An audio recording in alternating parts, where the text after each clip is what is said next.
ونسلم على رسوله النبي الكريم المكين الحكيم الكريم الرؤوف الرحيم. أما بعد، أعوذ بالله من الشيطان الرجيم. بسم الله الرحمن الرحيم. إن الذين آمنوا وعملوا الصالحات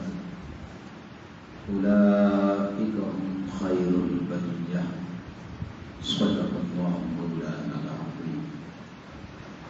وكما قال الله تبارك وتعالى في كلام المجيد في شان حبيبه: إن الله وملائكته يصلون على النبي يا أيها الذين آمنوا صلوا عليه وسلموا تسليما. اللهم صل على سيدنا ومولانا محمد رسوله النبي الأمي وعلى آله وأصحابه وذرياته عليهم أجمعين. بلغ العلا بكماله كشف الدجى بجماله حسنت يمينه بصفائه صلوا عليه وآله. مولاي صل وسلم دائما أبدا على حبيبك خير خلق كلهم محمدا سيد الكونين والثقلين والفريقين من عرب ومن عجم. اللہ رب العزت کی ذات کی حمد و ثنا اور آقا کریم قائدہ کائنات وجہ تخلیق کائنات رحمت للعالمین حضور سیدنا احمد مصطفیٰ محمد مصطفیٰ صلی اللہ علیہ وسلم کی بارگاہ اعلیٰ و عرفہ و اقدس میں بے پناہ محبت، عقیدت، ادب و احترام کے ساتھ ہدیہ درود و سلام کے بعد اللہ رب العزت کی ذات کا لاکھ لاکھ شکر، اس کا فضل اور احسان عظیم ہے کہ جس نے ہمیں تاجدار کائنات صلی اللہ علیہ وسلم کی امت میں پیدا فرمایا، اور اللہ رب العزت کی ذات کا بے پناہ فضل و کرم اور لطف و احسان ہے کہ جس نے آج ایک مرتبہ پھر ہمیں یہ توفیق بخشی کہ ہم اس کی بارگاہ میں حاضر ہوں۔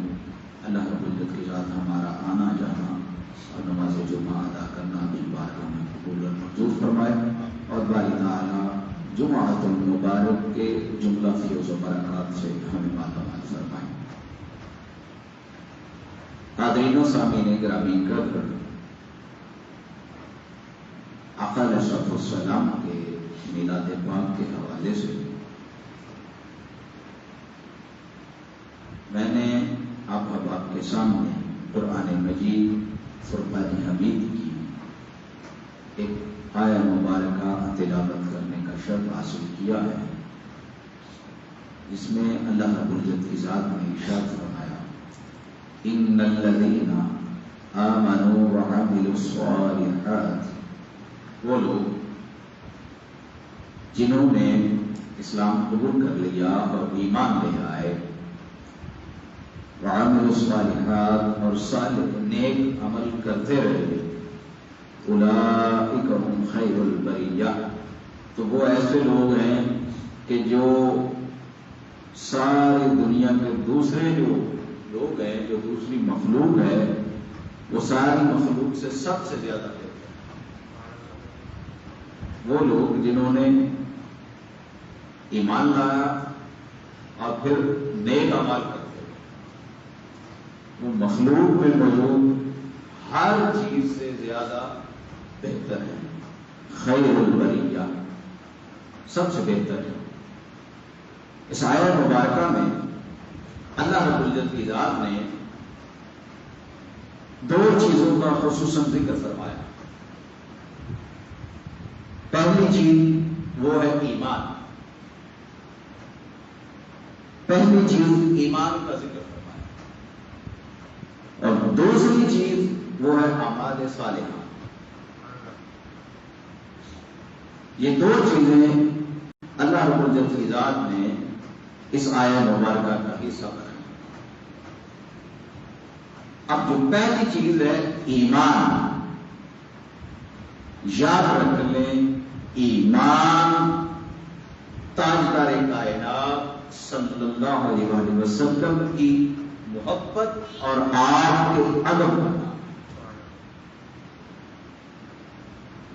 ایمان تاجدار کائنات صلی اللہ علیہ وسلم کی محبت اور ادب اور اس محبت میں کمال حاصل کر لینا، اس محبت کو کمال تک پہنچانا، یہ ایمان ہے. پھر جو اگلی چیز دوسری بیان فرمائی اعمال صالحہ، تو اعمال صالحہ جو ہے وہ سارے کے سارے صرف اور صرف اتباع رسول میں جمع، کہ رسول صلی اللہ علیہ وسلم کی اتباع کر لیں، آپ کے وہ اعمال صالحہ اعمال. تو گویا آقا علیہ السلام سے محبت کرنا، آپ کی بارگاہ کا ادب رکھنا، یہ ایمان ہوا. اور اتباع سیرت کرنا اور آپ صلی اللہ علیہ وسلم کی سنت پر عمل کرنا، آپ کے طریقے کو اپنا لینا، یہ دراصل اعمال صالحہ کا نام ہے. تو یہ دونوں چیزیں ہمیں تاجدار کائنات صلی اللہ علیہ وسلم سے ملتی ہیں. اب قرآن مجید فرقان حمید کی سورہ توبہ اس کی آیت نمبر 24 اللہ رب العزت کی ذات نے ارشاد فرمایا، قل اے حبیب مکرم صلی اللہ علیہ وسلم، آپ ان سے فرما دیں ان کا آباؤکم و ابناؤکم و اخوانکم و ازواجکم و عشیرتکم و اموال، کہ تمہارے باپ دادا ہوں، تمہارے بیٹے یا بیٹیاں ہوں، تمہارے بھائی یا بہنیں ہوں، تمہاری بیویاں ہوں، یا تمہارے دیگر جتنے بھی وہ رشتہ دار ہیں وہ سارے ہوں. وَتِجَارَةٌ تَخْشَوْنَ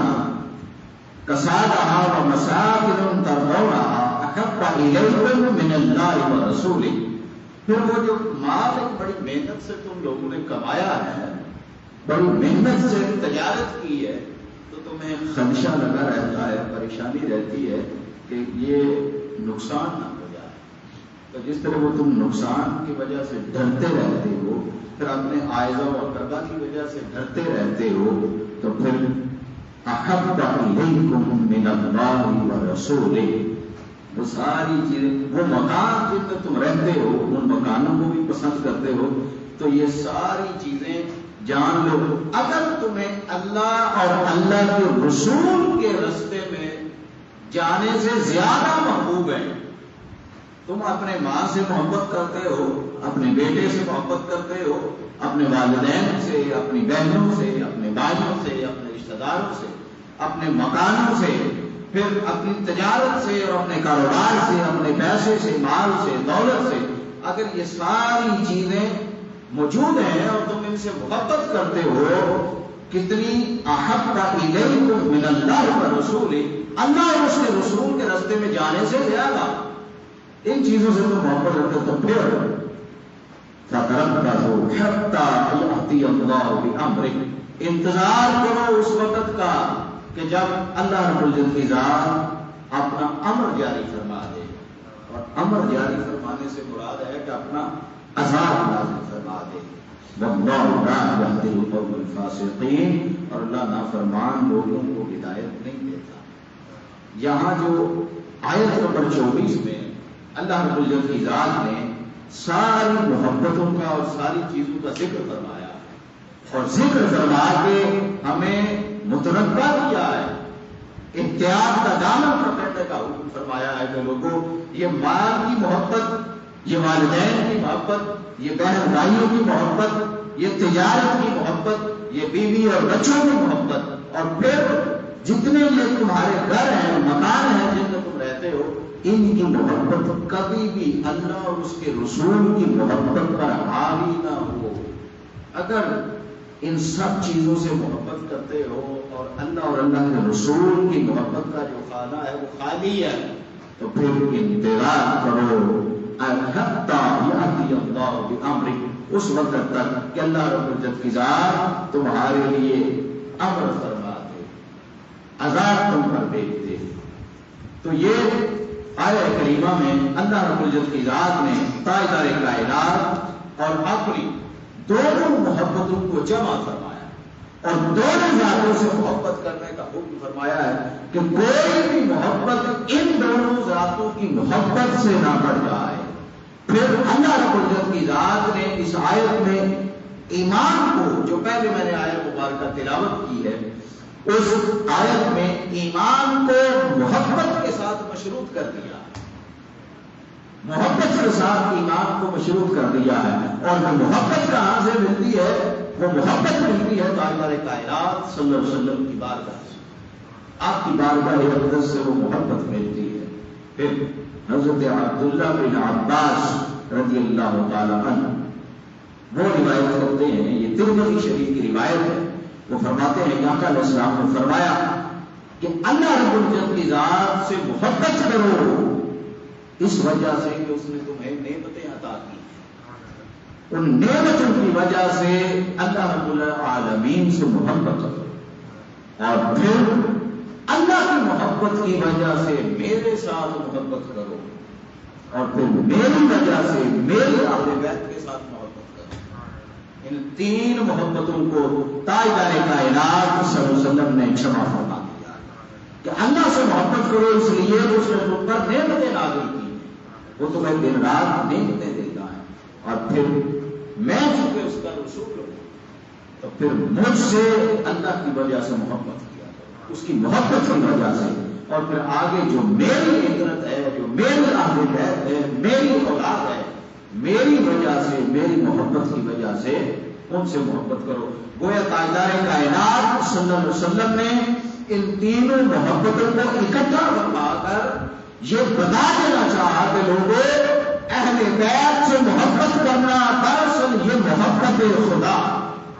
اہل بیت سے محبت رکھنا یہ دراصل اللہ سے محبت رکھنا ہے،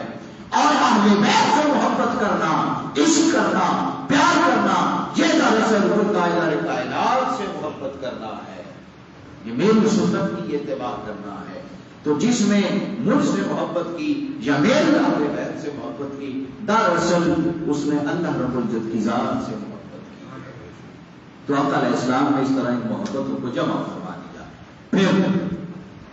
مزید اللہ رب العزت کی ذات نے ارشاد فرمایا، قل اے حبیب مکرم صلی اللہ علیہ وسلم، آپ ان سے فرمانا، آپ ان سے فرما دیں۔ اب یہ قرآن مجید یہاں ایک لطیف نکتہ میں عرض کر دوں کہ قرآن مجید فرقان حمید کثیر آیات مبارکہ ہیں کہ جس میں اللہ رب العزت کی ذات یہ حکم دیتی ہے، قل اے حبیب آپ کہتے ہیں۔ اللہ رب العزت کی ذات فرمانے والی ذات، تاجدار کائنات صلی اللہ علیہ وسلم کی ذات ہم تک وہ پیغام پہنچانے والے ہیں۔ اب یہ بار بار یہ کیوں کہا جاتا ہے قل؟ مثال کے طور پر اللہ پاک کی ذات نے فرمایا قل هو اللہ احد، اے حبیب تو ان کو بتا دے اللہ ایک ہے، اس کا کوئی شریک، وہ اکیلا ہے، وہ اللہ احد، اور بتا بھی وہ، خبر بھی اس کی دے کہ جو غائب ہے، ہوگا غائب کا صفت، خبر بھی اس کی دے جو غائب ہے۔ تو سوال یہ پیدا ہوتا ہے باری تعالیٰ مالک و مولا تو خود، مخلوق تیری اپنی ہے، تخلیق تو نے خود فرمایا ہے، یہ مخلوق ساری تیری ہے، اور تو ہر انسان وہ تیرا قائل ہے یا نہیں ہے، خواہ وہ تجھے مانتا ہے یا نہیں مانتا، تو اس کو رزق بھی دیتا ہے، مال بھی دیتا ہے، اولاد بھی دیتا ہے، کسی قسم کی پریشانی اور تنگی بھی نہیں آنے دیتا، محبت بھی تو کرتا ہے ہر انسان سے۔ تو باری تعالیٰ اگر وہ انسان سے اتنی محبت کرتا ہے تو یہ اپنا پیغام خود پہنچا دے، خود لوگوں کو بتا دے کہ میں رب ہوں، میں رب ہوں۔ لیکن اللہ رب العزت کی ذات خود کلام نہیں کرتا۔ اللہ رب العزت کی ذات نبی کریم صلی اللہ علیہ وسلم کو حکم فرماتی ہے کہ ابھی آپ بتا دیں، بھائی آقا علیہ السلام کو کیوں حکم ہو رہا ہے کہ آپ بتا دیں؟ اللہ رب العزت کی ذات ہمیں بتانا یہ چاہتی ہے کہ لوگوں سن لو، بے شک مخلوق میری ہے، بے شک خالق ہے، اس مخلوق کے ساتھ ہم کلام بھی ہو سکتا ہوں۔ کون سی ایسی چیز ہے جو مجھے مانے ہو؟ کوئی چیز مجھے روکنے والی نہیں، لیکن سارا کچھ ہونے کے باوجود میں ڈائریکٹ انسان سے کلام نہیں کرتا۔ میں جس سے کلام کروں وہ تو نبی اور رسول ہو جاتا، میں ڈائریکٹ کلام نہیں کرتا۔ تو پھر باری تعالیٰ یہ رسول کے ذریعے کلام کرنے کا مقصد کیا ہے؟ مقصد بھی بتا دیجیے۔ تو اللہ رب العزت کی ذات بتاتی ہے لوگوں بتانا یہ چاہتا ہوں کہ میں اگر رب ہو کر اپنی مخلوق کا خالق ہو کر اپنا کلام ڈائریکٹ انسانوں تک نہیں پہنچاتا تو تم کس طرح یہ جرات کرتے ہو کہ میرے مصطفیٰ کی بات کا چھوڑ کے ڈائریکٹ میری طرف آنا چاہتے ہو؟ میں رب ہو کر ڈائریکٹ تمہارے ساتھ کلام نہیں کرتا اور تم وسیلہ مصطفیٰ چھوڑ کر ڈائریکٹ میری طرف آنا چاہتے ہو، یہ کیسے ممکن ہے؟ مصطفیٰ کو چھوڑ کر ڈائریکٹ میری طرف نہیں آیا جا سکتا۔ مصطفیٰ کو چھوڑ کر، مصطفیٰ کی بارگاہ کو چھوڑ کر، مصطفیٰ کے قدموں میں جانے کے بغیر ڈائریکٹ اگر توحید کا راہ ڈالتے ہوئے تو وہ تو یہودی اور نصرانی بھی ہے بات، وہ راہ ڈالتے ہیں، وہ اللہ رب العزت کی ذات کو وہ بھی مانتے ہیں جس کو ہم مانتے ہیں۔ جو اللہ کے بارے میں ہم مانتے ہیں وہی وہ مانتے ہیں۔ عقائد کا فرق ہے کچھ، لیکن ہم اس کو مالک مانتے ہیں وہ بھی مالک مانتے ہیں، ہم اس کو رازق مانتے ہیں وہ بھی رازق مانتے ہیں، کل کائنات کا خالق مانتے ہیں وہ بھی مانتے ہیں۔ تو اس طرح جو عیسائی جو کمیونٹی ہے، ہمارا اور ان کا عقیدے کا مسئلہ اولاد پر آ جاتا ہے، اتنا فرق ہے تو وہ اللہ رب العزت کی ذات کی اولاد مانتے ہیں، حضرت عیسیٰ کو بیٹا کہتے ہیں، ہم وہ نہیں کہتے، وہ اس لمحے اس ایک معاملے پر وہ کفر پر ہے، لیکن اللہ کی ذات کا جو معاملہ ہے اس کی وحدانیت کا، اس کی توحید کا، توحید پر تو تین قائم۔ تو یہ اللہ رب العزت کی ذات نے اس طرح آقا کریم تاجدار کائنات صلی اللہ علیہ وسلم کا وسیلہ ڈال کر ہم سے گفتگو کی اور بتا دیا کہ جب رب تم سے ڈائریکٹ کلام نہیں کرتا تو خبردار کوئی شخص میرے رسول کو چھوڑ کے میری بارگاہ کی طرف بھاگا نہ آئے۔ کوئی یہ نہ کہے کہ سارا کچھ اللہ دیتا ہے، ہم ڈائریکٹ جا کے لے لیتے ہیں، ڈائریکٹ کچھ نہیں ملتا۔ یہ مصطفیٰ کریم کی جو ذات ہے، پہلے میرے کریم کی بارگاہ میں، پہلے میرے حبیب کی بارگاہ میں آؤ، پھر میرا حبیب تمہارے متعلق مجھ سے سفارش کرے۔ یہ قرآن مجید کی آیت ہے کہ پہلے آؤ میرا حبیب تمہاری سفارش کرے، پھر میں تمہاری بات سنوں گا کہ تم کیا چاہتے ہو، پھر تمہاری دعا قبول کی جائے گی۔ تو یہ اللہ کی ذات نے فرمایا قل، اے حبیب مکرم صلی اللہ علیہ وسلم آپ فرما دیں کیا ان کنتم تحبون اللہ فاتبعونی، اگر تم چاہتے ہو نا کہ اللہ رب العزت کی ذات تم سے محبت کرے، اگر چاہتے ہو کہ اللہ کی ذات تم سے محبت کرے اور تم بھی اس کی محبت کا دم بھرتے ہو تو پھر فاتبعونی، میری اتباع کرو۔ اللہ کی ذات خود حکم دے رہی ہے کہ اگر اللہ کی ذات تک پہنچنا ہے، اس سے محبت کا جو ایک پیمانہ ہے اس پیمانے پر پورا اترنا ہے، اگر اس سے محبت کا دعویٰ کرنا ہے تو پھر فاتبعونی، یہ جو میرا نبی اور رسول ہے اس کی اتباع کرو۔ یہ پہلے میرے رسول کی بارگاہ میں آؤ، پھر اگلی بات سوچنا۔ تو اللہ رب العزت کی ذات نے اپنی محبت کو، اپنی اتباع کو رسول صلی اللہ علیہ وسلم کی اتباع کے ساتھ جمع فرمایا۔ پھر آقا علیہ السلام کی ہمارے ساتھ جو محبت ہے، ہمارے امتیوں کے ساتھ جو محبت ہے، وہ اللہ رب العزت کی ذات نے بھی بیان فرمایا یہ جو نبی ہے النبی اولا بالمؤمنین من انفسہم، یہ جو نبی ہے، اس نبی کو اس امت مسلمہ کی طرف بھیجا ہے، یہ نبی ان مومنین کو اپنی جانوں سے زیادہ قریب ہے۔ یہ مومنوں کی خود اللہ رب العزت کی ذات کو تعریف فرمائی ہے کہ یہ جو نبی ہے، مومن لوگ جو ہیں اس نبی کو اپنی جان سے بھی زیادہ بڑھ کر محبوب رکھتے ہیں۔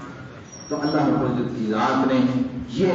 امت کی بھی گواہی دی۔ پھر حضرت انس بن مالک رضی اللہ تعالیٰ عنہ اور حضرت عبداللہ بن حشام رضی اللہ تعالیٰ عنہ وہ حدیث مبارکہ روایت کرتے ہیں، یہ بخاری شریف میں حدیث ہے کہ کچھ لوگ آئے اور انہوں نے آگے آقا علیہ السلام سے بات کی اور عرض کی، یا رسول اللہ صلی اللہ علیہ وسلم ہم فلاں جگہ سے آئے۔ آقا علیہ السلام نے تقریباً 15 سے 20 دن ان کو اپنے پاس ٹھہرایا، ٹھہرا کر پھر آقا علیہ السلام نے دیکھا کہ اب یہ وہ تھوڑے سے پریشان ہیں، تو وہ پریشانی آقا علیہ السلام سے نہیں دیکھی گئی۔ آقا علیہ السلام سے نے پوچھا ان سے کہ بتاؤ بھائی کیا پریشانی، اپنے پیچھے کیا چھوڑ کر آئے؟ تو انہوں نے کہا حضور ہمارے گھر ہیں، ہماری اولاد ہے، ہمارے کاروبار ہیں، ہمارے بچے ہیں، وہ ہم چھوڑ کے آئے ہیں۔ تو آقا کریم تاجدار کائنات صلی اللہ علیہ وسلم نے فرمایا ٹھیک ہے، اب تم جاؤ، جا کے یہ جو دین مجھ سے سیکھا ہے جاؤ اور جا کے اپنے گھر والوں میں اس کی تبلیغ کرو، اس کی تبلیغ کرو، اور پھر جب نماز کا وقت آ جائے تو جس طرح مجھے دیکھا ہے ایسے نماز پڑھ لینا۔ پھر آقا علیہ السلام نے فرمایا کہ جب نماز کا وقت ہو تم میں سے ایک شخص آئے آگے بڑھے، وہ اذان کہہ دے، اور دوسرا جو تم میں سے سب سے بزرگ ہے وہ آگے کھڑا ہو کے جماعت کروا دے۔ تو آقا علیہ السلام سے امت کی یہ بھی پریشانی نہیں دیکھی گئی کہ 15 سے 20 دن وہ رہے ہیں آقا علیہ السلام کے پاس، تو آقا علیہ السلام نے وہ پریشانی بھی ان کی آقا علیہ السلام سے برداشت نہیں ہوئی۔ آقا علیہ السلام فرمائے ٹھیک ہے تم پریشان نہ ہو، جاؤ اور اپنے گھروں کی طرف لوٹ جاؤ اور جا کے یہ تبلیغ کر دو۔ تو آقا علیہ السلام امت کا اتنا درد رکھتے ہیں۔ پھر جو تاجدار کائنات صلی اللہ علیہ وسلم کی بارگاہ کا ادب ہے، آپ اللہ رب العزت کی ذات نے وہ ادب بھی سکھایا کہ میرے مصطفیٰ کی بارگاہ میں جب جانا ہے تو آپ نے کیسے بیٹھنا، کیسے اٹھنا، کیسے گفتگو کرنی ہے۔ میں مختصر صرف 2 چیزیں، باقی گھر کے جو آداب ہیں ابھی وہ میں ڈسکس نہیں کر رہا، ابھی صرف آقا علیہ السلام سے گفتگو کیسے کرنی ہے وہ ایک بارگاہ کا ادب آپ حضرات کے گوش گزار کرنا چاہتا ہوں۔ یہ سورہ الحجرات ہے، اللہ رب العزت کی ذات نے فرمایا یا ایھا الذین آمنوا، اے ایمان والو، لا تقدموا بین یدی اللہ ورسولہ، لوگوں سن لو، کبھی بھی اللہ اور اس کے رسول سے آگے نہ بڑھنا۔ اب سوال ہے کہ باری تعالیٰ تو نظر ہی نہیں آتا، تو اس سے بھی کوئی آگے بڑھ سکتا ہے؟ نہ ہم نے تجھے دیکھا، نہ ہماری محسوسات نے تجھے محسوس کیا، نہ تو ہماری حصوں میں آیا، نہ ہم نے ان آنکھوں سے دیکھا، نہ ان کانوں سے سنا، نہ تیرا جسم ہے کہ تو جسم سے بھی بات ہے۔ تو پھر رسول تو ایک بشر ہے، رسول تو ایک بشری پیکر ہے، تو بشری پیکر سے تو آگے انسان بڑھ سکتا ہے، لیکن تجھ سے آگے بڑھنا اس کی سمجھ نہیں آئی۔ تو اللہ کی ذات فرماتی ہے ہاں بتاتا ہوں، سمجھ آ جائے گی ابھی کہ مجھ سے آگے کیسے بڑھا جاتا ہے۔ وہ سمجھ یہ ہے کہ میرے رسول سے جو آگے بڑھ گیا سمجھو وہ مجھ سے آگے بڑھ گیا۔ جس نے میرے رسول کی لگائی ہوئی حد کو کراس کیا اس نے میری حدوں کو کراس کیا، اس نے میری حدوں کو توڑا ہے۔ بین یدی اللہ ورسولہ، کبھی بھی اللہ اور اس کے رسول سے آگے نہ بڑھو۔ تو رسول اللہ صلی اللہ علیہ وسلم کی بارگاہ کا ادب دراصل اپنی بارگاہ کا ادب بنا دیا۔ پھر اللہ رب العزت کی ذات نے ارشاد فرمایا یا ایھا الذین آمنوا، اے ایمان والو، لا ترفعوا اصواتکم فوق صوت النبی صلی اللہ علیہ وسلم، کہ یہ نبی جب گفتگو کریں اور جب کہ تم ان کی بارگاہ میں بیٹھا کرو تو کوشش کیا کرو ان کی آواز سے تمہاری آواز بھی بلند نہ ہو، تمہاری آوازیں بھی ان کی آوازوں سے پست رہیں۔ اپنے حبیب، یہ میرے حبیب کی بارگاہ ہے، اس بارگاہ کا ادب یہ ہے کہ اپنی آوازوں کو پست رکھا کرو، اپنی آوازوں کو کبھی اونچا مت کرنا، اور پھر وَلَا يَجْهَرُونَ بِالْقَوْلِ كَجَهْرِهِ، کبھی بھی میرے رسول کے ساتھ بات اس طرح نہیں کرنی کہ جیسے آپس میں ایک دوسرے سے کرتے ہو، بالکل فرینک ہو کے، بالکل کھلم کھلی گفتگو، یہ کبھی بھی میرے حبیب سے ایسے بات نہیں کرنی۔ یہ تاجدار کائنات صلی اللہ علیہ وسلم کی بارگاہ ایک ایسی بارگاہ ہے کہ اس بارگاہ اقدس میں پیش ہونے کے آداب، اس بارگاہ میں بیٹھنے کے آداب، اس بارگاہ میں بات کرنے کے آداب خود اللہ رب العزت کی ذات لوگوں کو سمجھا رہی ہے کہ میرے حبیب کی بارگاہ میں بیٹھنا ہے تو بیٹھنا کیسے ہے، اٹھنا کیسے ہے۔ سورہ احزاب میں فرمایا کہ جب میرے حبیب تمہیں دعوت کے لیے گھر بلائیں، جاؤ بیٹھو کھاؤ، لیکن جب کھانا کھا لو تو فوراً اٹھ کے نکل جاؤ۔ میرا حبیب، اس کو شرم آتی ہے، میرے حبیب کو حیا آتا ہے۔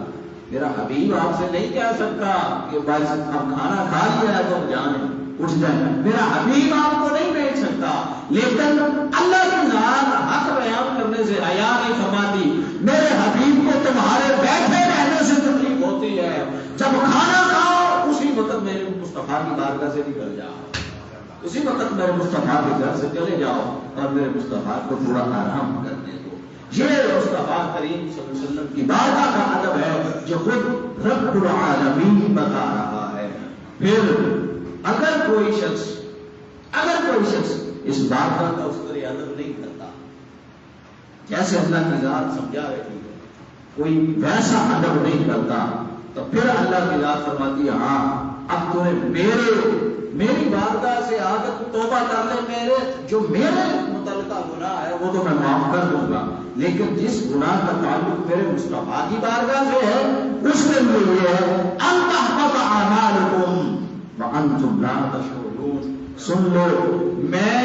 تمہارے سارے جو پچھلے اعمال ہیں وہ غارت کر دوں گا، سارے اعمال رد کر دیے جائیں گے، اور وانتم لا تشعرون، تمہیں اس کا شعور بھی نہیں، اس کی خبر بھی نہیں ہوگی، شعور بھی نہیں ہوگا۔ اب یہ جو شعور ہے، شعور کیوں نہیں ہوگا؟ شعور ایک ایسی چیز ہے کہ جب شعور آ جاتا ہے تو پھر انسان شرمندہ ہوتا ہے، شعور آ جاتا ہے انسان نادم ہوتا ہے، شعور آ جاتا ہے، اسے سمجھ لگ جاتی ہے کہ یہ بات میں نے غلط کی ہے، میں اس سے توبہ کروں۔ جب شعور آ جاتا ہے تو پھر انسان توبہ کرتا ہے، معافی مانگتا ہے، گڑ گڑاتا ہے، اور کسی نہ کسی طریقے سے اللہ اور اللہ کے رسول کی بارگاہ سے توبہ کر کے اپنا گناہ معاف کروا دیتا ہے۔ لیکن اللہ کی ذات فرمایا میں انتم لا تشعرون، تمہارا شعور جو ہے وہ نہیں ہونے دوں گا کہ تم نے کوئی گناہ کیا ہے۔ اب شعور کو سلب کر لیا، شعور اس لیے سلب کیا کہ یہ بدبخت، جس بدبخت نے میرے مصطفیٰ کی بارگاہ کا ادب نہیں کیا، جس بدبخت اور ملعون نے میرے مصطفیٰ کی بارگاہ کی تعظیم نہیں کی، میرے مصطفیٰ کا ادب نہیں کیا، اس سے شعور اس لیے چھین لیا کہ اگر اس کو پتہ چل رہا ہے کہ میں نے بارگاہ کی بے ادبی کی ہے، گستاخی کی ہے، یہ بات کے آئے گا اور توبہ کر لے گا، جو میرے مصطفیٰ کی بارگاہ کا ادب نہ کرے، میرے مصطفیٰ کی توہین کرے، مجھے اس کی توبہ بھی قبول نہیں ہے۔ اس لیے میں شعور سلب کر لیتا ہوں کہ نہ اس کو پتہ چلے کہ اس نے گناہ کیا ہے اور نہ وہ میری بارگاہ میں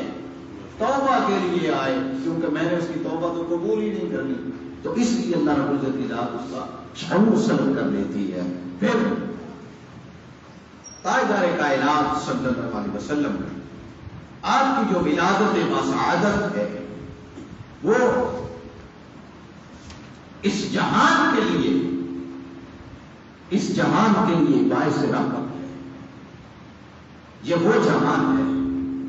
یہ وہ جگہ ہے، یہ وہ دنیا ہے کہ جب تاجدار کائنات صلی اللہ علیہ وسلم کی ابھی ولادت نہیں تھی تو یہی وہ دنیا تھی، یہ وہ جہان جہان تھا کہ جہاں وہ چھوٹی چھوٹی بیٹیوں کو زندہ درگور کر لیا جاتا. یہ وہ دنیا تھی, یہ وہ جہان تھا, یہ یہاں ہی وہ انسان آباد تھے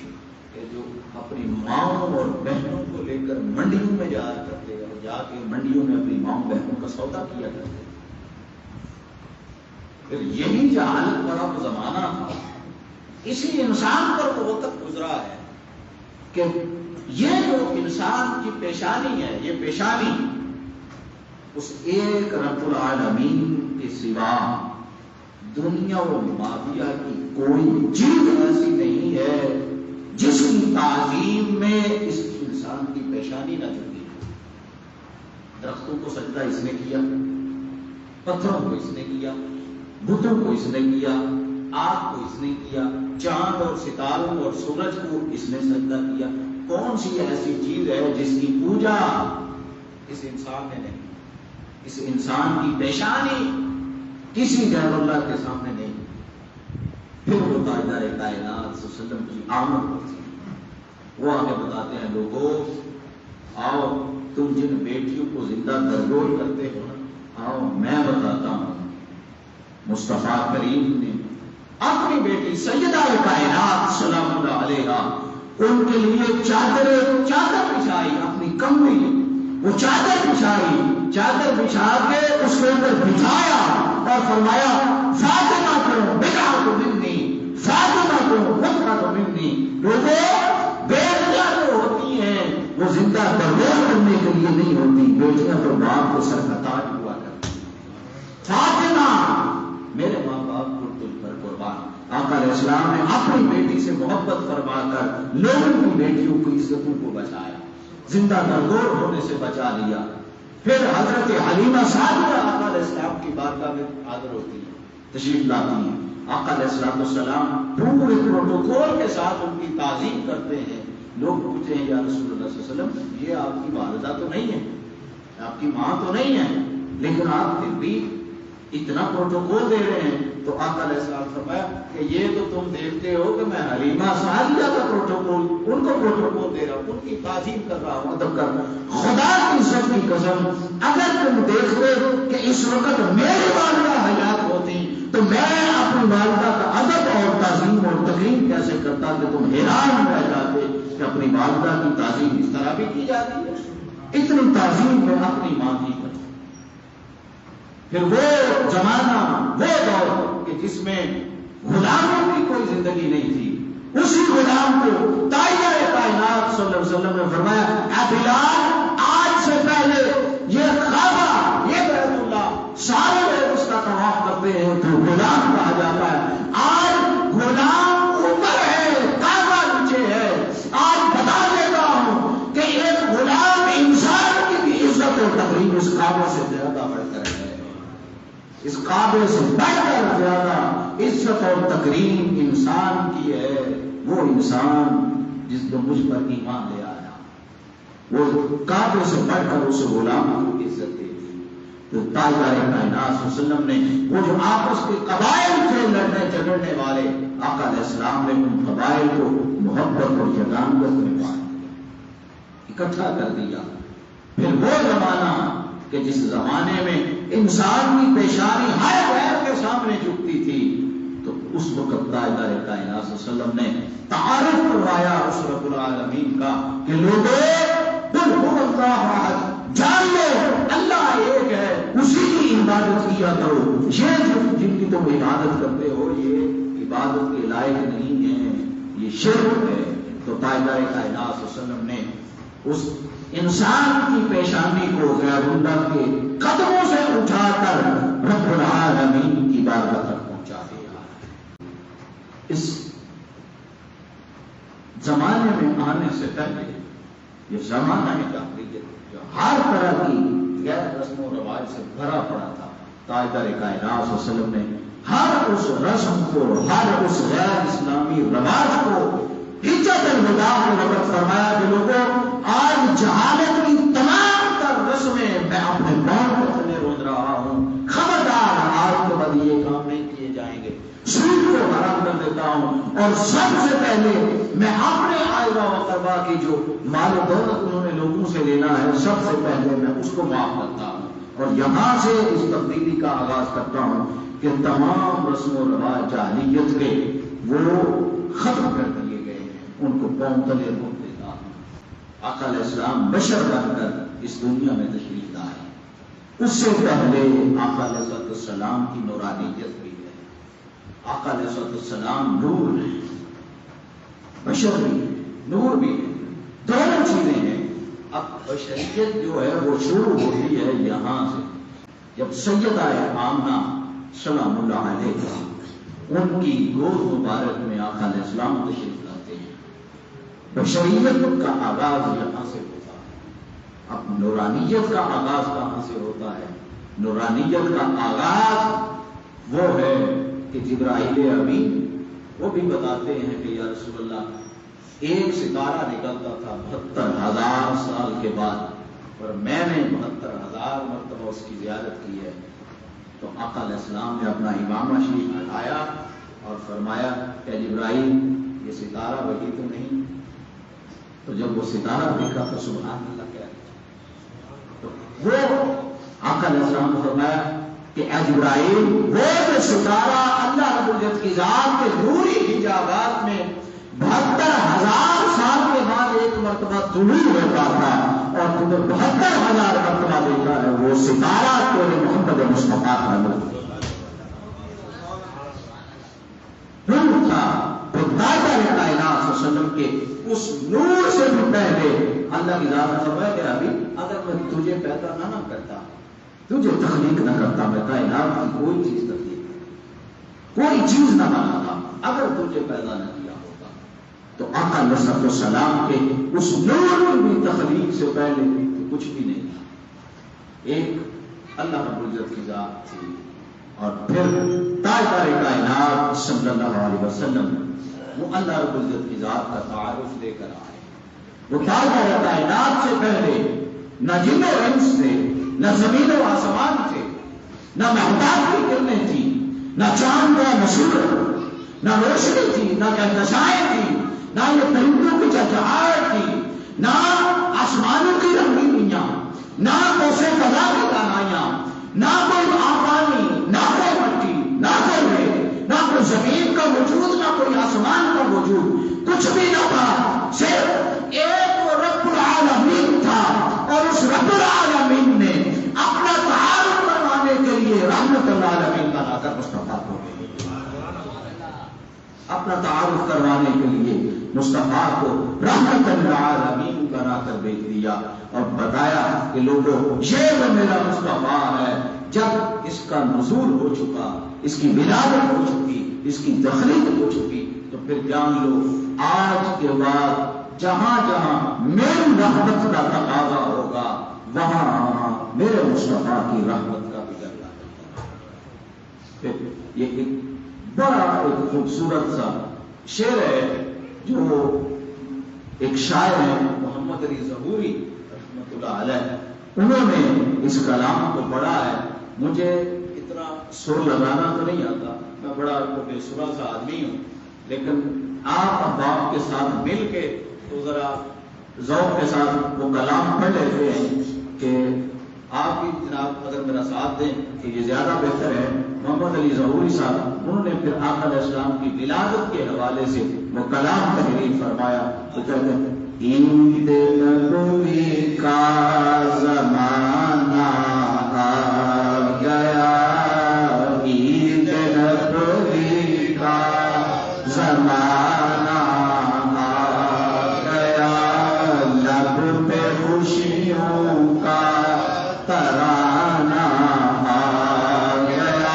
آقا علیہ السلام کی ولادت کے حوالے سے ہم مل کر اپنے ہاتھوں کو کھولیں، اپنی زبان کو ذرا جمش دیں، آقا علیہ السلام کی خوشی میں گنگنائیں۔ عید نبوی کا زمانہ آ گیا، لب پہ خوشیوں کا ترانہ آ گیا، ہر ستارے کو ملی ہے روشنی، ہر گلی کو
کا زحمت اب علینا الا البلاغ